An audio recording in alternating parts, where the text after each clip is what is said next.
mashquulku waa shay iska caadi ah, qofkuna wuu mashquuli karaa. Maybe inuu daawanayo TV oo ay jirto ciyaar adag, ama waxaa laga yaabaa inuu ciyaarayo gameska, ama waxaa dhici karta inuu ku jiro waxyaabo kale oo adiga kaa jeedinayo. Anyway, ha iska mashquulo. waxaa jiro ficilo raggu ka soo jeediya mashquul kastoo ay ku jiraan. waxaad u baahan tahay inaad waqti la qaadato oo aad wada sheekaysi la yeelato. laga yaabay muddo inaanad si wanaagsan u wada hadlayn. waxaa laga yaabaa in habeen iyo maalin uu ku mashquulsan yahay waxyaabo, haba u badnaadeen geemiska noocyadooda kala duwan. waxaan ku hayaa 6 talaabo oo si dhaqso ah kuugu soo jeedinayo ninkaasi shucuurtiisa, kuna kalifayo inuu kula furo wada sheekaysi. maahan waxyaabo uu ka xanaaqi doono ama xitaa abuuri kara dagaal. keliya inta ugu badan waa waxyaabo fani noqon kara waqtiyada qaar, laakiin waxaa shuruud ah muuqaalka inaad daawato ilaa dhammaadka. waa kuu muhiim. fiiro gaara haddii aad saaxiibkaaga uun idinka dhaxayn jacayl, ma samayn kartid. xitaa haddaa ka shakisan tahay, kuwani marna ma kuu shaqayn doonaan. so ha isticmaalin kuwani. anyway, muuqaalka like siis, sidoo kalena subscribe gareys youtube-ka. okay, muuqaalka aynu gudubno. tallaabada koowaad, brank walba la iskama sameeyo. waxaa jira noocyo raggu dhibayo iyo kuwa raggu ka yaabiyo. so brankyada qaarkood waa kaftan, halka qaarkoodna waxay abuuraan niyad-jab, dagaal iyo wixii la mid ah. kaan kula wadaagi doono intaasba maaha. iyagu way mashquulsan yihiin, adiguna waxaad u qortaa sida tan: fiiri xabiibi, maanta xaggee u socotayna? degdegna wuu kugu furnaaye, adigoo sii socdaa kuu jeeda, ma aqaano meeshaa u socotay. waa cajiib soo maaha? yacni waa wax iska caadiya, mana abuurayso dagaal iyo xanaaq. qofkani wuxuu ciyaarayay game, qorshihiisuna kuma jirin bixid. adigana waxaad ka hadlaysaa bixid. waaw, sidee? animaba bixine. kadib waxaa laga yaabaa inuu kuu soo diro anigaa haddana, yacni haa, adiga waa degdegsanayd. waxay ila noqotay inaad ka cararaysay shay.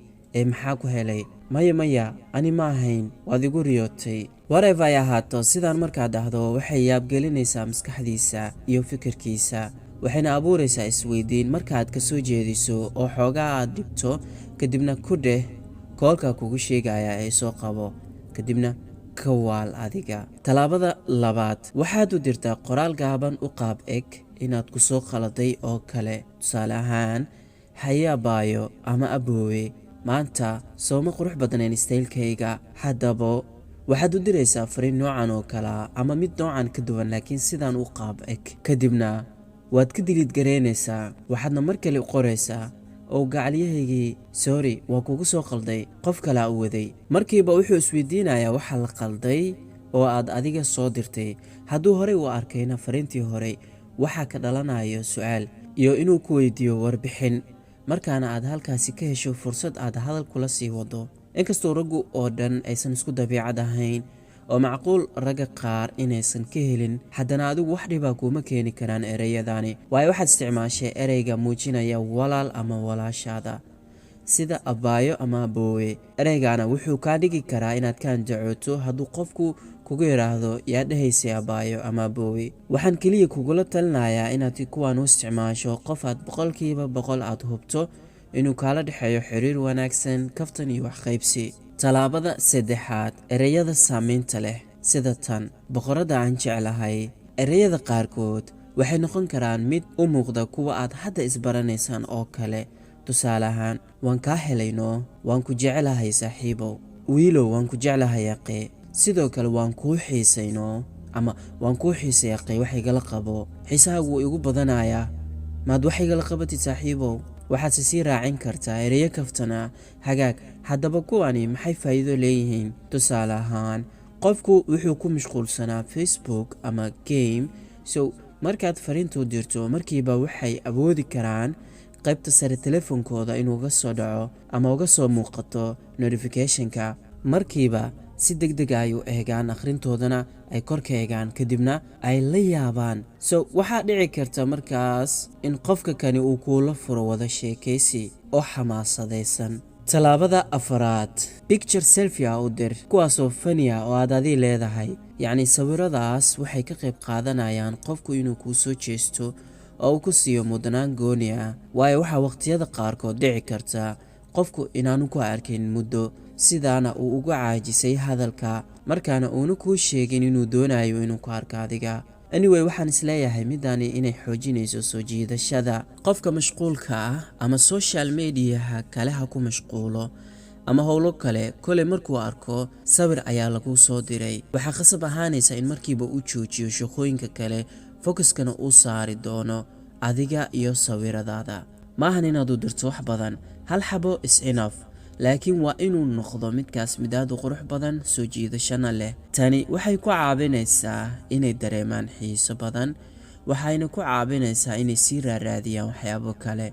So waxaa dhici kartaa inuu wada sheekaysi aad u qurux badan kula sii furo. Talaabada 5aad, markaad soo sameyso inta talaabo aan kor kuugu sheegay qaar ka mid ah, waxaad ku dabaqi doontaa qodobkan oo runtii aad muhiim u ah, waana inaad furto sheeko. waxaad ogtahay filimada inay yihiin waxay dadka oo dhan wada jecel yihiin oo ay xiiseeyaan. marka ay daawanayaanna filimadaasi ma jecla in laga qaso. hadduu filimkuna super hit noqdo, waaba kasii daran tahay. waxaa dhici karta in maalmo uu ku ceshto. muhiimadda hadalkayga waxay tahay, ma ogtahay filimkaas inuu yahay sheeko qof keliya ta qoray, markaana sheekooyinkaas oo kale ayaa laga rabaa inaad ka sheekayso oo qofku xiiseyn karo. waxay noqon kartaa laba mid, wax faniya iyo waxyaabo jacayla. marka qofkaas wuxuu xiisay, kulli waad ogtahay waxaan ku dhahay samey. hadday sheekadaadu qancisan, ogaaw inuu la qabsanayo oo uu kaa codsan doono maalin walba inaad u sheekayso. talaabada 6aad, hama seyrin marka uu kugu adkeeyo,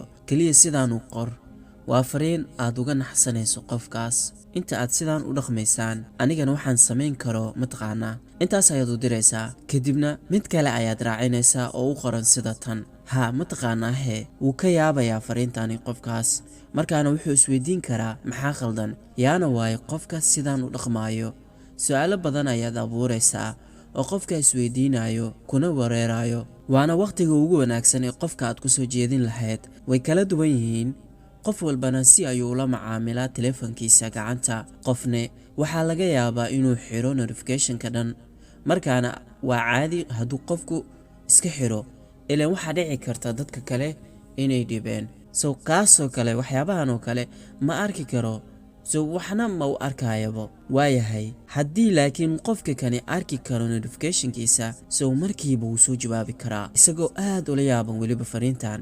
waxaad u qori doontaa fariin sida tan ah: waayahay, inaad ifasaxdaa rabaa maadaama mashquul tahay, asxaabteeda waqti la soo qaadanaya. nin ma ogtahay meeshuu ka jilicsan yahay, waa qoftuu jecel yahay, mana ogolaan karaan qoftoodu inay dibadda aado. hadduu lacal xaajigaaga yahayna wayba kasii daran tahay. so tan waxay ka dhigan tahay in uusan ogolaanayn inaad yara aado dibadda si aad isaga mashquuliso. tan isagu waxay ka dhigaysaa inuu daayo wax kasta uu faraha kula jiray. beebi, xaggee aadaysaa? ani mashquul maahi, ila joog. anigoo ku baahan miyaad iga tegaysaa? iyo oraahyo kale ayaa dhici karta inaad ka maqasho. mar kale ayaan ku leeyahay, nin marnaba ma jeclo gacalisidiisa inay baxdo oo ay isagu ka tagto. macquul isagu inuu kaa mashquulsan yahay, laakiin mashquulkaas wuu joojin karaa, markaana adigu waqti ku siin karaa hadday dhacdo xaaladda tan. meelaha kale waqti waadba u haysaaye, qofkaagana waqti ma siinaysid miyaana? ereygan markaad u dirto kadib waxaad sugtaa jawaab. hadday dhacdo in lagu soo jawaabo, adigana xoogaa kadib u jawaab. tani waxay soo jeedinaysaa dareenka rag badan.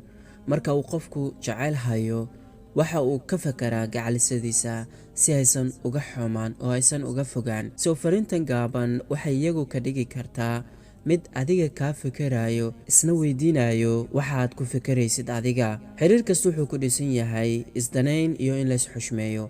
hadduu isagu ku xushmeynayo, sow tan ayaa ka dhigaysaa mid soo jeedin karta isaga. hadduu tani ku soo jeesan waayo oo howlihiisa kale iska wato, iska daa maybe inuu ku jiro howlo kaloo muhiima, kole isagaa ku dareemi doonaa. haga guys, muuqaalka intaas ayaan ku soo koobay maanta. hadduu ku anfacay, like garey, sidoo kalena noogu soo biir haddii aad noogu cusub tahay. mahadsanid. muuqaalkan kiisa xiga intaanu ku kulmayno. nabadiin.